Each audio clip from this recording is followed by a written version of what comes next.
You ever get that feeling like you're trying to conduct an entire orchestra of people, their moods, their choices, their opinions, and somehow you're the one responsible? Oh, absolutely. It's Yeah. exhausting, right? Like you're juggling everyone else's stuff. Exactly. And you end up feeling just drained. But what if the problem isn't you needing to be a better conductor? What if maybe you don't have to conduct them at all? Yes, that's exactly where we're headed today. We're doing a deep dive into something called the let them theory. Just 2 words, let them. Sounds simple, almost too simple. It does, but honestly, it can be a total game changer. It's about freeing yourself from that burden, reclaiming your own power. And this isn't just some, feel-good mantra someone cooked up. We're drawing from Mel Robbins' audiobook, The Let Them Theory. Right. And she connects it to some really deep ideas. She does. Things like stoicism, focusing on what you can actually control. Mm-hmm. Or Buddhist ideas about detachment. Even psychological concepts like radical acceptance. So it's got roots. It's not just a surface level thing. Not at all. It taps into some pretty fundamental truths about managing, well, ourselves mostly. Okay, let's dig into the core idea then. What does let them actually mean in practice for someone listening right now?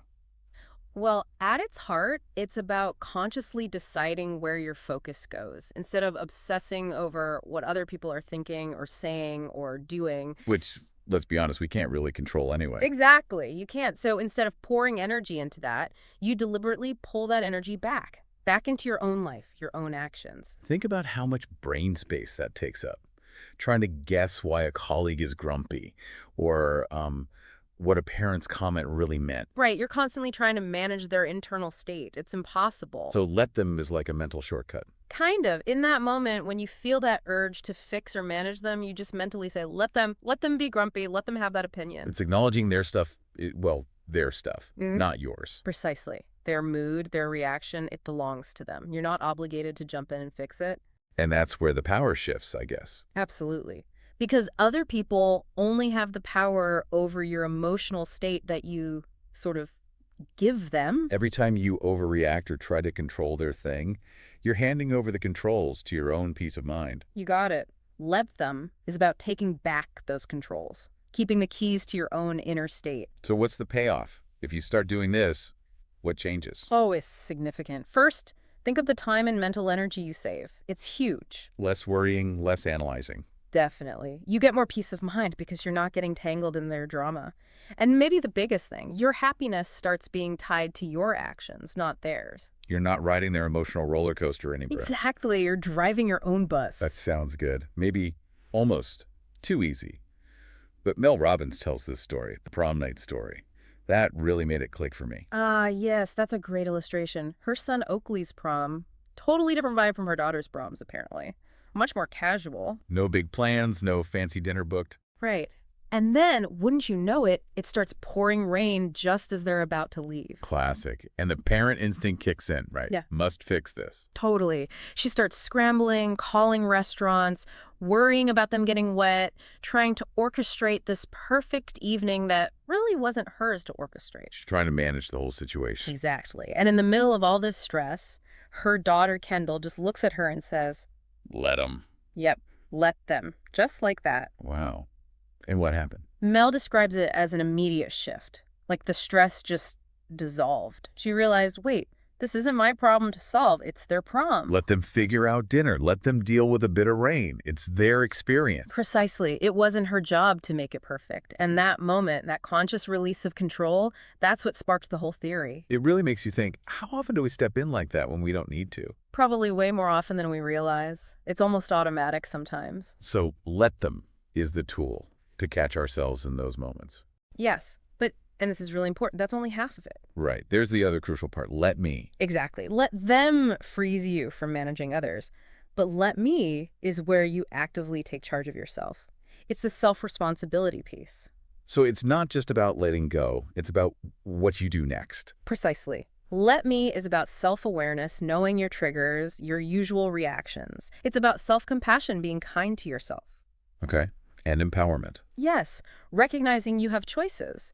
And ultimately, it's about taking personal responsibility for your own life, your own happiness. So let's use that example from the book. Friends make plans. You're not included. Mm-hmm. How do both parts work there? Okay, so that stings initially, right? That feeling of being left out. Hmm. Let them helps you step back from that feeling consuming you. So you don't spiral into resentment or feeling like there's something wrong with you. Right. You let them have their plans. It's their choice. Then comes let me. Okay, what does let me do? Let me turns the focus inward. Okay, why did that sting? Does their plan actually change my worth?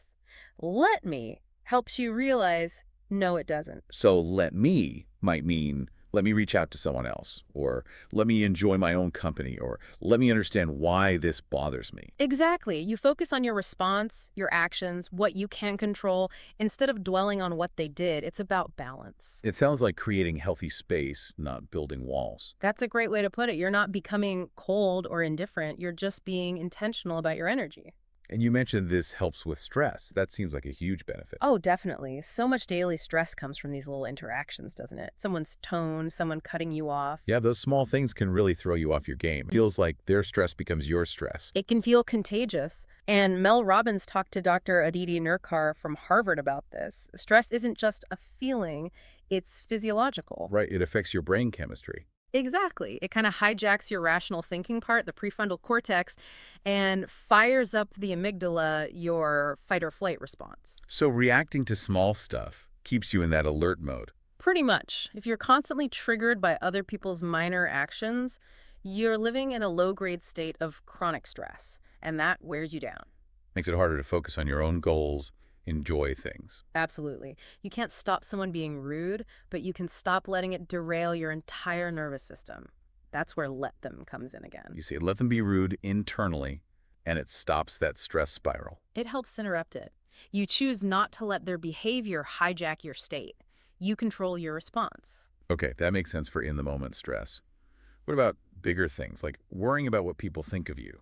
That's a huge one for many people. Oh, a massive energy drain. We can spend so much time trying to guess what others think about our choices, our life, everything. It's like you're performing for an audience that might not even be paying attention. Exactly. And you end up holding yourself back, procrastinating, afraid to make a move because someone might disapprove. So you limit your own potential based on imagined judgment. Pretty much. And the audiobook makes a key point.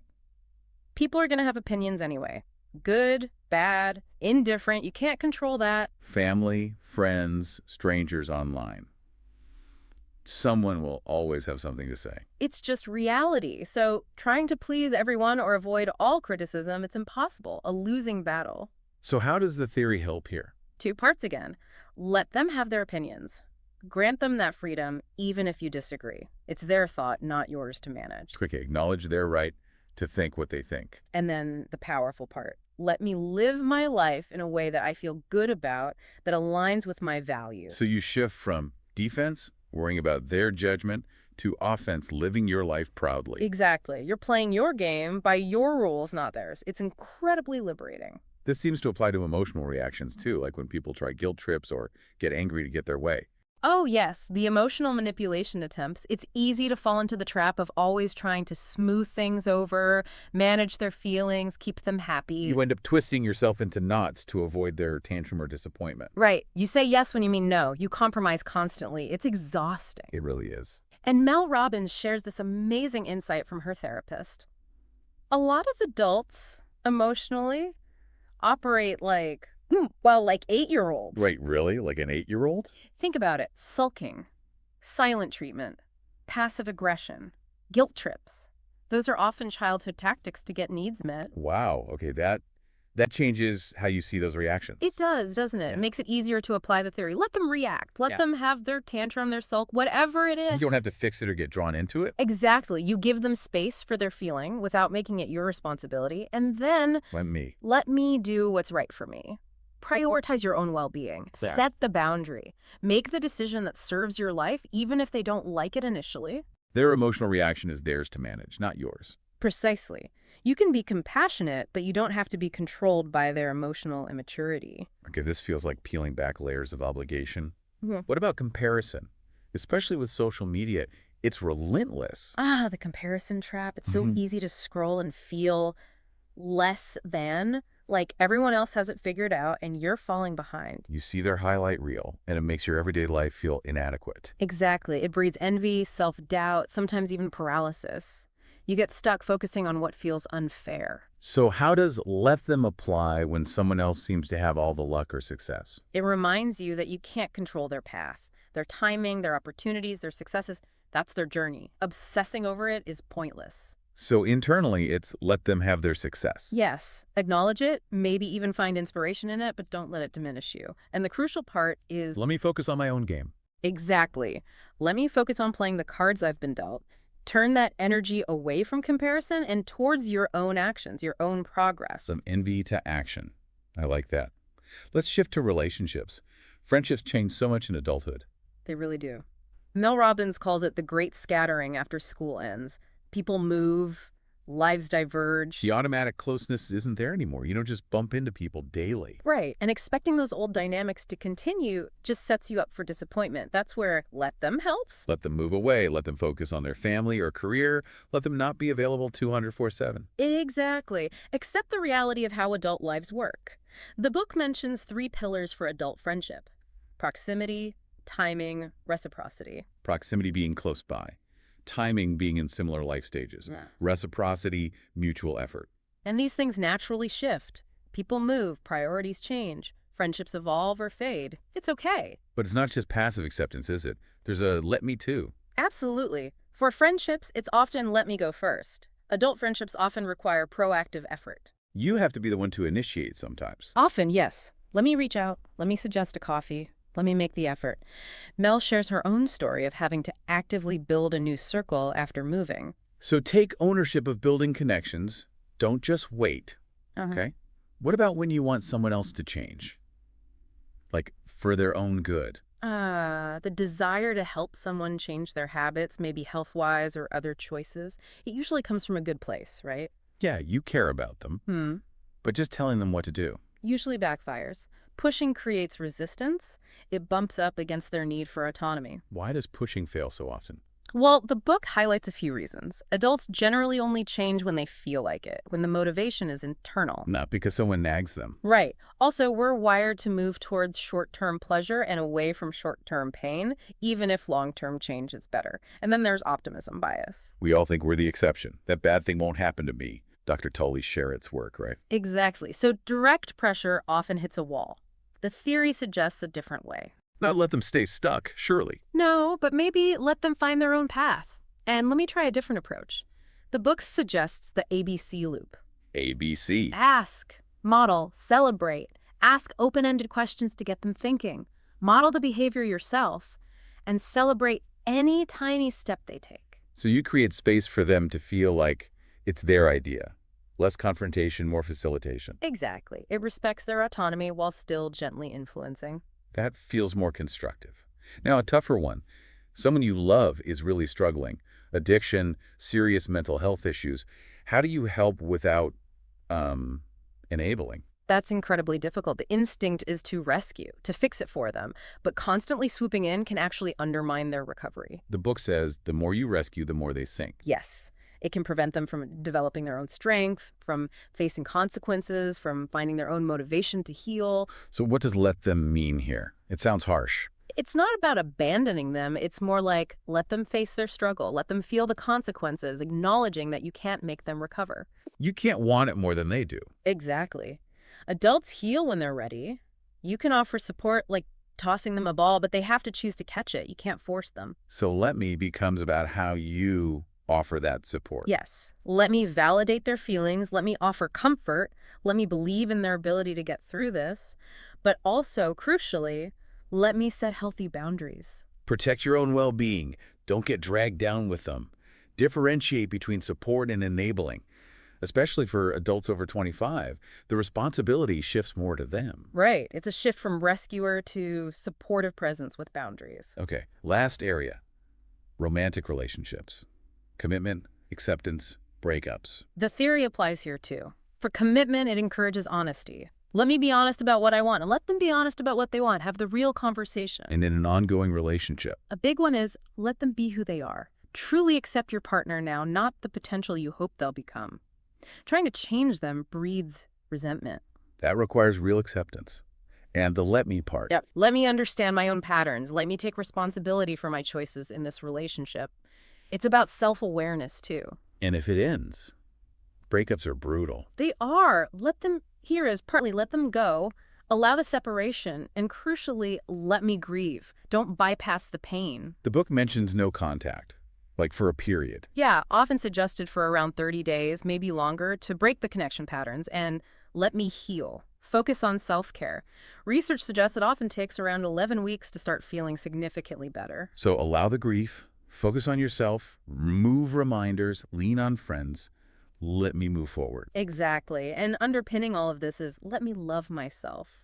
Recognizing your own worth isn't dependent on the relationship. You are the love of your life. That's a powerful statement. It really is. It's the foundation. So as we wrap up this deep dive, what's the final distillation, the core message people should take away? I think it's that this whole theory, it isn't actually about them changing. It's about you changing your response. It's about reclaiming your power by managing yourself, not others. Exactly. Think of it like the weather versus the sky. You can't control the weather, the external stuff, other people, but you are the sky. You control how you navigate within it.